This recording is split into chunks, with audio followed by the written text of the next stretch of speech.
नमस्कार मित्रांनो, new education YouTube चॅनलवर आपले सर्वांचे मनपूर्वक स्वागत आहे। तर मित्रांनो, आपण पाहत आहोत आनंददायी शनिवार उपक्रम व्हिडिओ भाग क्रमांक 4। शनिवार दिनांक 17 ऑगस्ट रोजी कोणते उपक्रम घेणार आहोत साधारणतः याची माहिती या व्हिडिओमध्ये मी आपल्यास देणार आहोत।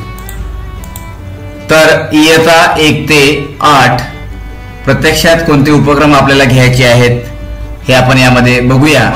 इयत्ता 1ली 2री साठी पर्यावरण संवर्धन उपक्रम क्रमांक 1। उपक्रमाचे नाव आहे परिसर भेट निसर्ग फेरी। पूर्वनियोजित कृती। या उपक्रमातून विद्यार्थ्यांना आजूबाजूच्या परिसरातील सजीव आणि निर्जीव घटक याबाबत माहिती होण्यासाठी परिसर भेट निसर्ग फेरी आयोजित करतील। या उपक्रमांतर्गत शिक्षक परिसरातील पाण्याचे स्रोत, नदी या ठिकाणी परिसर भेटीचे नियोजन करतील। विकसित होणारी कौशल्य यामध्ये निरीक्षण क्षमता, चिकित्सक वृत्ती, संप्रेषण कौशल्य आणि वैज्ञानिक दृष्टिकोन। आवश्यक साहित्य भिंग, नकाशा, कीटकाचे फोटो, नावे असलेला तक्ता। यामध्ये शिक्षकाची कृती असणार आहे, आपण ती वाचून घेऊ शकता कृपया। नंतर विद्यार्थ्याची कृती सुद्धा आहे यामध्ये। तर विद्यार्थी कोणती कृती करणार आहेत, तर विद्यार्थी परिसर भेट उपक्रमामध्ये सहभागी होतील। विद्यार्थी परिसर भेटी दरम्यान विविध सजीव आणि निर्जीव वस्तूंचे काळजीपूर्वक निरीक्षण करतील। गटांमध्ये किंवा आपल्या मित्रमैत्रिणीसोबत परिसर भेटी दरम्यान त्यांना दिसलेले पाळीव प्राणी, पक्षी, प्लास्टिकच्या वस्तू, फळझाडे, फुलझाडे या घटकांचा संवाद साधतील। विद्यार्थी शिक्षकाने विचारलेल्या प्रश्नांना प्रतिसाद देतील। यामध्ये संदर्भ साहित्य हे दिलेले आहेत बघा। तर याप्रमाणे इयत्ता 1ली 2री साठी हा दुसरा उपक्रम आहे। उपक्रमाचे नाव आहे वेशभूषा स्पर्धा, फॅन्सी ड्रेस कॉम्पिटिशन। पूर्वनियोजित कृती।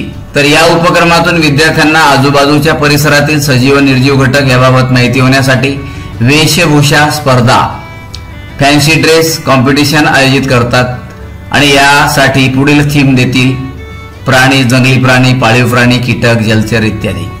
विकसित होणारी कौशल्य यामध्ये बघा, निरीक्षण क्षमता आहे, संवेदनशीलता आहे, नेतृत्व गुण आहे, संप्रेषण कौशल्य, सर्जनशीलता इत्यादी वगैरे। आवश्यक वेशभूषेसाठी आवश्यक साहित्य, सादरीकरणासाठी आवश्यक साहित्य।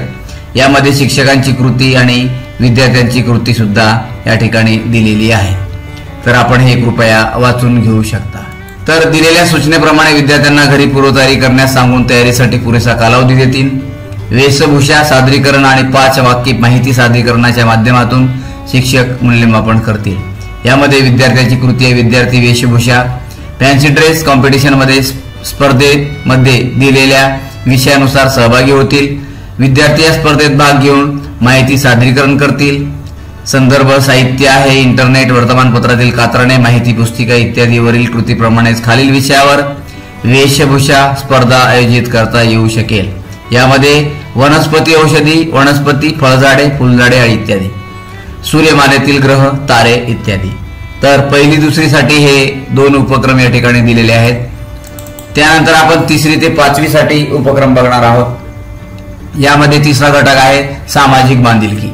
उपक्रम 1 उपक्रमाचे नाव आहे ज्येष्ठांशी संवाद।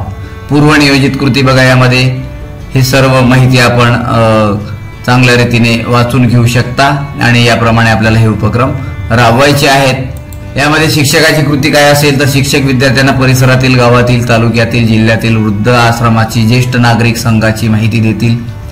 शिक्षक भेटीसाठी ठरवलेल्या वृद्धाश्रमामध्ये ज्येष्ठ नागरिक संघातील शाळेत बोलविलेल्या ज्येष्ठ नागरिकांच्या भेटी दरम्यान विद्यार्थ्यांनी कसे वागावे याबाबत सूचना देतील।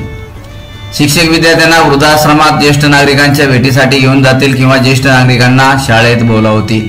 तर ह्यामध्ये ह्या विद्यार्थ्यांच्या कृती आहेत। त्यानंतर त्यांच्याशी गप्पा गोष्टी करून त्यांना प्रश्न विचारतील, विविध अनुभव त्यांच्या तोंडून ते ऐकतील आणि ज्येष्ठ नागरिकांशी ते संवाद साधतील आणि त्या ज्येष्ठ नागरिकांच्या ज्या भावना आहेत ह्या विद्यार्थ्यांना समजण्यासाठी हा उपक्रम अत्यंत महत्त्वाचा उपक्रम आहे। त्यामध्ये विद्यार्थी कृती आहे बघा, विद्यार्थी वृद्धाश्रमातील ज्येष्ठ नागरिकांच्या भेटी दरम्यान अथवा शाळेत बोलविल्यानंतर शिक्षकांनी दिलेल्या सूचनेनुसार निरीक्षण करतील। विद्यार्थी प्रश्नावलीच्या सहाय्याने आवश्यक माहिती संकलित करतील। तर ह्या जे विद्यार्थी कृती आहे आपण वाचून घेऊ शकता। आणि संदर्भ साहित्य बघा, नटसम्राट नाटकातील काही संवाद यामध्ये असतील। तर जे प्रश्नावली आहे या ठिकाणी दिलेली आहे प्रश्नावली, शाळेचे नाव, उपक्रमाचे नाव, कृतीचे नाव, विद्यार्थ्यांचे नाव, कोणी निरीक्षण केलेलं आहे, कोणी भेटी घेतलेल्या आहे त्यांचं नाव, नंतर हे प्रश्न त्या ज्येष्ठ नागरिकांना विचारून हे आपल्याला उपक्रमामध्ये हे भरायची माहिती आहे. तर आपण हे काळजीपूर्वक बघायचं आहे. नक्कीच हा उपक्रम सुद्धा आपल्याला आवडेल.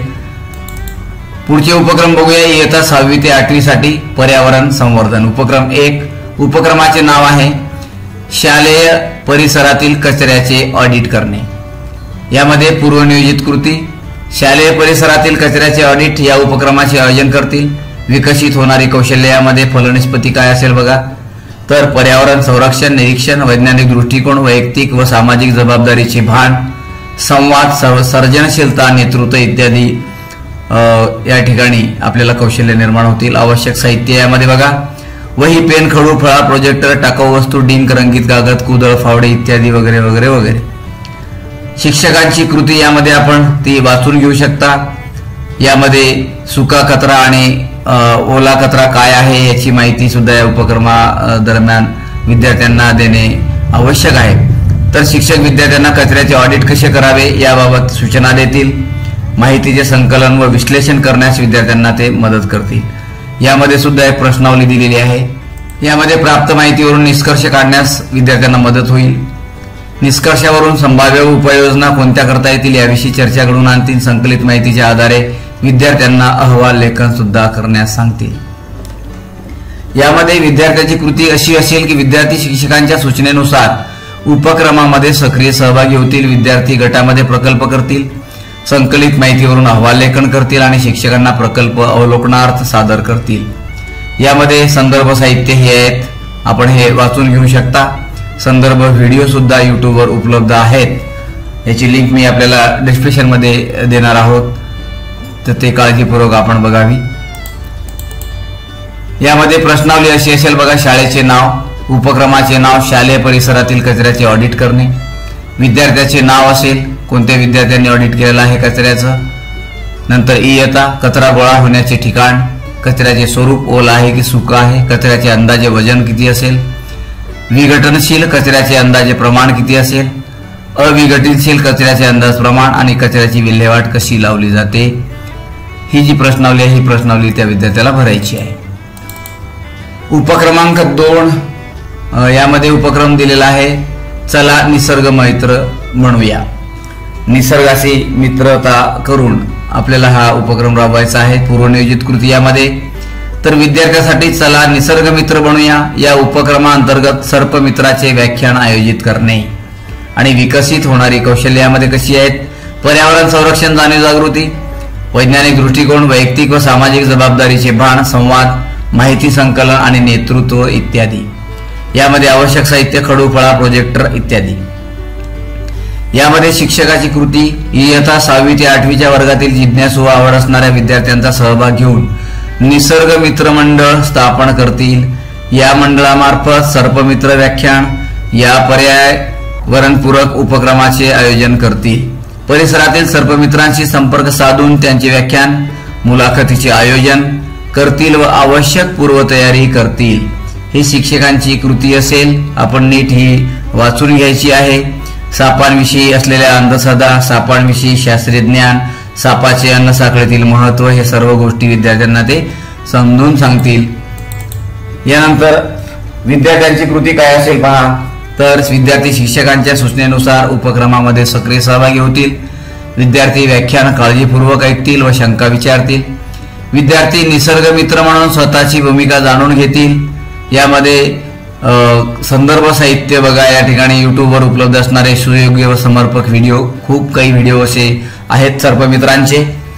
ग्रंथालयात संबंधित विषयाची उपलब्ध असणारी पुस्तके वाचनासाठी देतील. या उपक्रमा व्यतिरिक्त शिक्षक निसर्ग मित्र उपक्रमांतर्गत पुढील कृतीचे आयोजन करू शकतील. सागरी मित्र या विषयावर व्याख्यान, वृक्षमित्र उपक्रम, सापांच्या विविध जाती दाखवणारे पोस्टर्स तयार करणे व त्यांचे सादरीकरण, हे उपक्रम सुद्धा आपण घेऊ शकतो. निसर्ग मित्र म्हणून माझी भूमिका या विषयावर वक्तृत्व स्पर्धा सुद्धा आयोजन करू शकतो. निसर्ग मित्र अंतर्गत परिसर स्वच्छता व निर्माण्य संकलन उपक्रम इत्यादी सुद्धा आपण याद्वारे करू शकतो. तर यामध्ये आपल्या सोयीनुसार आपण उपक्रम राबवावेत. तर धन्यवाद मित्रांनो, आपण हा संपूर्ण व्हिडिओ पाहिल्याबद्दल. आपणही बघा आणि इतर आपल्या मित्रांना सुद्धा शेअर करा.